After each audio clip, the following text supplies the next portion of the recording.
오늘 우리가 이제 해야 될 것은 무함마드라는 사람에 대한 이야기를 하는데요. 사실 무함마드 얘기는 가장 핵심만 말씀을 드리려고 했어요. 왜냐하면 이 얘기를 잘 안 해요.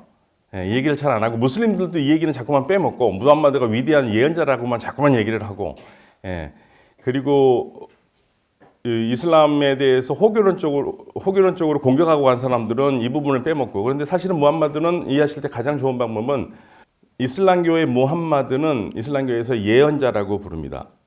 또는 사도라고 불러요.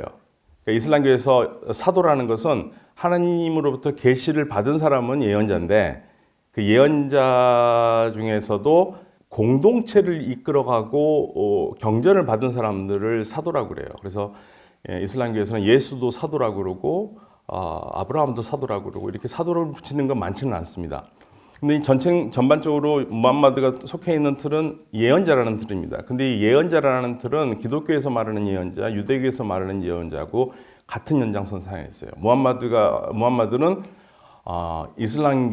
이슬람교의 창시자라고 하지만 사실 무함마드가 살았을 때 그 아라비아 반도 사회에서는 무함마드 사는 근처에는 예수쟁이들도 있고 유대인들도 있었어요. 그래서 예수교에 대한 이해도 있었고 유대교에 대한 이해도 갖고 있었던 사람입니다. 그런데 여기서 말하는 예언자라는 건 어떤 거냐면요. 하느님이 그러니까 이렇게 생각하시면 돼요. 하느님이 세상을 창조를 했습니다. 그리고 올바르게 살라고 인간을 창조를 했는데 인간이 갈수록 엉망으로 살아요. 그럼 엉망으로 사니까 하느님이 이거 뭔가를 해야 되거든요. 사실은 하느님이 인간을 만들 때는 만들지 말아야 된다라는 막 얘기도 있었지만 만든 건데 그러니까 똑바로 안 사니까 똑바로 안 산다는 건 뭐냐면 힘 있는 자들이 약자를 괴롭히는 겁니다. 과부들을 괴롭히고 고아들 보살피지도 않고 그래서 우리말로 하면 사회적 약자를 괴롭히는 사회예요.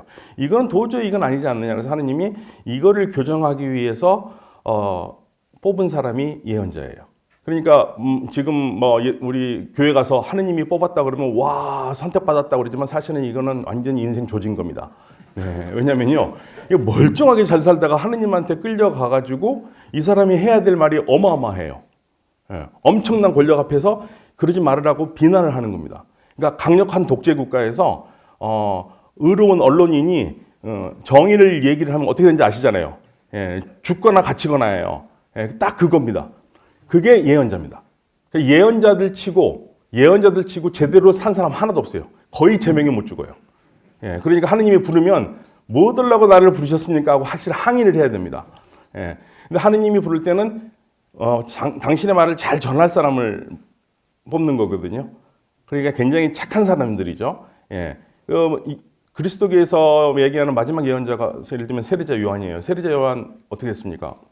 죽었습니다. 처형당해서 목을 잘려서 쟁반에 올려놨었어요. 그러니까 이게 예언자라는 삶은 굉장히 어려운 건데 이슬람에서 말하는 무함마드는 바로 그 예언자라고 합니다. 그러면 그 어떤 차이가 있느냐? 물론 무함마드가 예언자라는 것을 예수쟁이들이나 유다인들이 받아들이려고 하진 않죠. 그런데 이슬람교는 어떤 생각을 가지고 있냐면 하느님께서 제일 처음으로 뽑은 예언자가 최초의 인간 아담이다. 그래서 아담을 해서 올바르게 일을 가르쳐줬고 그리고 어긋나니까 아브라함을 불러서 가르쳐주고 그리고 어긋나니까 모세를 불러서 가르쳐주고 어긋나니까 예수를 불러서 가르쳐주고 그리고 어긋나니까 마지막으로 베이비 원모 타임 해가지고 부르는 게 무함마드예요. 그러니까 무함마드는 갑자기 부른 사람이 아닙니다. 이 유구한 전통에 있는 사람이고요. 하느님이 뽑은 예언자 전통의 마지막 예언자라고 합니다. 그러니까 이슬람교에서는 이단이 누구냐면 무함마드 예언자가 마지막인데 그 다음에 또 뭐가 나왔다고 하는 사람은 다 이단인 거죠. 깔끔하시죠? 그래서 이슬람에서는 예수를 욕한다 있을 수가 없어요.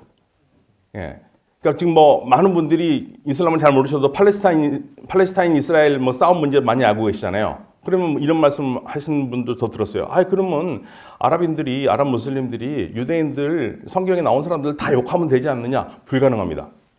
그건 불가능해요. 할 수 없는 거예요. 그러니까 예수를 욕하거나 그리스도교인들이 말하는 구약 성경 또는 유대인들이 말하는 히브리 성경에 나오는 하느님이 뽑아서 보낸 그 예언자들, 뭐 솔로몬이라든지 이런 사람 다 예언자라고 그러거든요. 솔로몬, 아브라함 뭐 이런 사람들 욕한다. 그러면 그 순간 그 사람은 무슬림이 아닙니다. 이해하시겠죠? 그래서 이슬람교가 셋 중에 가장 마음이 넓어요. 예. 그런데 넓어지고 싶어서 넓은 게 아니라 그럴 수밖에 없어요. 예. 그러니까 이슬람은 그리스도교나 유대교를 부인하면 자기 부정이 돼요. 그 연장선상에 있는데 그거 어떻게 부정합니까? 예. 그런데 그리스도교는 이슬람 없어도 혼자 잘 살아요. 그렇죠? 유대교는요. 그리스도교나 이슬람 없이 잘 살아요. 유대교는. 예. 왜냐면 유대교는 그리스도가 아무 상관이 없는데 그리스도인들이 유대교인들한테 하느님이 옛날 약속을 줬고 우리한테 새로운 약속을 줬기 때문에 구약 신약이라고 그러는 거거든요. 예. 그래서 그런 차이가 있습니다.